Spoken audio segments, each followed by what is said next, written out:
आखिर क्यों चीन दुनिया की सबसे बड़ी बतख की फौज बना रही है और स्टोन एज में किसी आदमी के मरने के बाद उसके डेड बॉडी के साथ क्या होता था, जानने के बाद आप भी चौंक जाएंगे। और क्यों इस महिला ने अपने करोड़ों की संपत्ति राहुल गांधी के नाम कर दी और 1947 के बंटवारे के बाद भारत और पाकिस्तान में से कौन सा देश सबसे ज्यादा लकी है और केजीएफ चैप्टर 2 के विलन संजय दत्त 2.5 साल की जेल के अंदर की कमाई किसको दिया था। ऐसे ही फैक्ट्स जानने के लिए बने रहिए हमारे साथ वीडियो के एंड तक। नंबर 1 दोस्तों, वैसे तो चीन पूरी दुनिया में अपने अजीबोगरीब करतूतों की वजह से फेमस है, लेकिन हम ये भी अनदेखा नहीं कर सकते कि चीन ही वो देश है जो पूरी दुनिया को अपने नए आविष्कारों और कारनामों से हैरान कर देता है। और चीन के ऐसे ही एक कारनामे में पूरी दुनिया को हैरान होने पर मजबूर कर दिया। चीन ने अपनी एक बतख की विशाल फौज बनाई है। इस फौज में लगभग 1 लाख बतख शामिल है। चीन अपनी बतख की इस फौज को और विशाल बनाने में लगा है, लेकिन सवाल उठता है कि आखिर चीन ऐसा कर ही क्यों रहा है। दोस्तों, इसके बारे में तो आपने भी सुना होगा कि साल 2019 के आखिरी 4 महीने में पाकिस्तान में टिड्डियों का इतना भीषण हमला हुआ था जिससे पाकिस्तान में मौजूद खेत नष्ट हो गए थे और फसल बर्बाद हो गई थी। टिड्डियों का ये हमला इतना खतरनाक था कि इसके वजह से पाकिस्तान में भुखमरी फैल गई थी और ऐसे में पाकिस्तान का दोस्त चीन उसकी मदद के लिए आगे आया और उसने एक खास तरह की फौज पाकिस्तान भेजने का फैसला किया। लेकिन इस फौज में इंसान नहीं बल्कि बतख होंगे। जी हाँ, इस बतख की फौज को टिड्डियों से लड़ने के लिए बनाया गया था। चीन ने बतख की ही फौज इसलिए बनाई क्योंकि एक नॉर्मल बतख एक दिन में 200 टिड्डियों तक को खा सकता है। चीन ने ये फौज सिर्फ पाकिस्तान की मदद के लिए नहीं बल्कि भविष्य में टिड्डियों के हमले से अपने देश को बचाने के लिए भी बनाया है। वैसे ये पहली बार नहीं जब चीन टिड्डियों से लड़ने के लिए बतख की फौज का इस्तेमाल कर रहा हो। चीन के उत्तर पश्चिमी प्रदेश शिकियांग में 20 साल पहले पाकिस्तान की ही तरह टिड्डियों का हमला हुआ था, जिससे निपटने के लिए चीन ने बतखों की फौज का प्रयोग किया। उस समय भी टिड्डियों के खात्मे में बहुत बतखें मददगार साबित हुई। इसके बाद चीन ने टिड्डियों से लड़ने के लिए एक परमानेंट बतख की फौज बनाने का फैसला लिया। चीन के इस कारनामे के बारे में आपका क्या कहना है, कमेंट्स में जरूर बताएं। नंबर 2 दोस्तों, स्टोन एज के बारे में तो आपने भी सुना होगा। उस समय इंसान कच्चा मांस खाते थे और स्टोन एज में ही इंसानों ने आग की खोज की थी। लेकिन क्या आपको पता है कि स्टोन एज में अगर कोई इंसान मरता था तो उसके बॉडी के साथ क्या होता था? उस समय मरे हुए इंसान की बॉडी को पानी में बहा दिया जाता था या फिर पहाड़ की ऊंचाई से फेंक दिया जाता था। लेकिन स्टोन एज के इंसान कई बार मरे हुए इंसानों की बॉडी को खा भी जाते थे। और रही बात डेड बॉडी को मिट्टी में दफनाने की या आग लगाने की, वो तो कई सदियों बाद शुरू हुई थी। हिंदू धर्म के प्रचार प्रसार की वजह से डेड बॉडी को जलाने की प्रथा और फिर अस्थि को पानी में बहने की प्रथा शुरू हुई। स्टोन एज में अगर कोई इंसान अपने कस्बे से धोखा करता था तो उसे जिंदा जमीन में दफना दिया जाता था। स्टोन एज के लोगों के समय के साथ ये एहसास हुआ कि मृत शरीर को जमीन में दफनाने से न ही बदबू आती है और न ही बीमारियां फैलती है। तब लोगों ने डेड बॉडी को दफनाना शुरू कर दिया था। इस फैक्ट के लिए एक लाइक तो बनता है।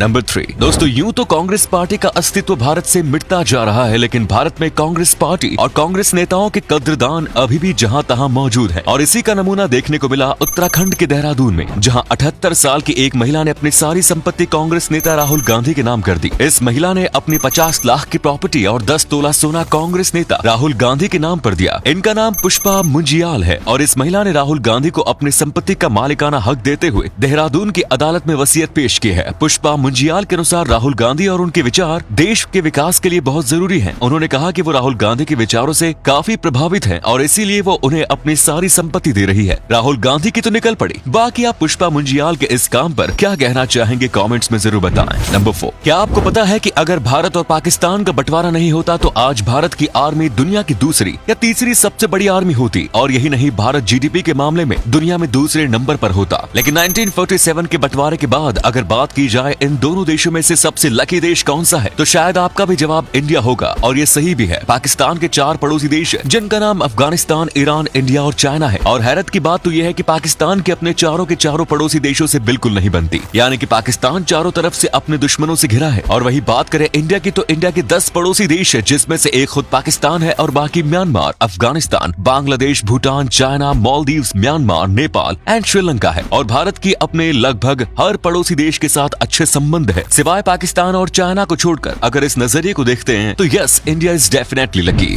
नंबर 5 दोस्तों, 2013 में संजय दत्त जी को इलीगल वेपन रखने के जुर्म में जेल हुई थी और जब 2016 में वो जेल से रिहा हुए तो उन्होंने अपने जेल में कमाए हुए पैसे सबसे पहले किसके हाथ में दिए? संजय दत्त को भी बाकी कैदियों की तरह पुणे के यरवड़ा सेंट्रल जेल में पेपर बैग बनाते थे और उन्हें एक पेपर बैग के लिए 20 पैसे मिलते थे। जब वो जेल से रिहा हुए तो वो करीब 38,000 रुपए कमा चुके थे, जिसमें से 3850 रुपए उन्हें कैश में मिले क्योंकि बाकी रुपए वो जेल के कैंटीन में यूज कर चुके थे। जब वो बाहर आए तो उन्होंने अपने पूरे पैसे अपनी पत्नी मान्यता के हाथ में थमा दिए। नंबर 6, भारत के कई जगहों पर सदियों से अरबों के खजाने छिपे हैं। ये खजाने इतने विशाल है कि भारत उस खजाने के बल पे दुनिया का सबसे अमीर देश बन सकता है। ऐसा ही एक खजाना राजस्थान के जयगढ़ किले में मौजूद होने की संभावना है। कहा जाता है कि इस किले में अरबों खरबों रुपयों का खजाना छिपा हुआ है। इंदिरा गांधी ने भी इस किले में मौजूद खजाने को ढूंढने के लिए रिसर्चर्स की पूरी टीम लगा दी थी। यहाँ लगातार 50 सालों तक खजाने को खोज हुई थी। खोज पूरी होने के बाद जब इंदिरा गांधी से पूछा गया कि जयगढ़ किले में कितना खजाना मिला, तो उनके हिसाब से यहाँ महज 230 किलो चांदी और सोना मिला। लेकिन उसी के कुछ समय बाद पाकिस्तान से सदर जुल्फिकार अली भुट्टो का खत आया, जिसमें ये लिखा था कि खजाने में पाकिस्तान को भी हिस्सा मिलना चाहिए। सोचने वाली बात तो ये है कि आखिर पाकिस्तान इतने कम खजाने में भी हिस्सा क्यों मांग रहा था? क्या इंदिरा गांधी ने पूरी दुनिया से झूठ बोला था कि जयगढ़ के किले से सिर्फ 230 किलो सोना और चांदी मिला है? अब आपको क्या लगता है, कमेंट्स में जरूर बताएं। और अगर आप अभी तक हमारे साथ जुड़े हुए हैं तो कमेंट्स में अपने देश का नाम लिखना मत भूलिएगा। तो इसी के साथ वीडियो को एंड करते हैं। साथ ही लाइक करके अपने दोस्तों में वीडियो को शेयर करना ना भूले। धन्यवाद।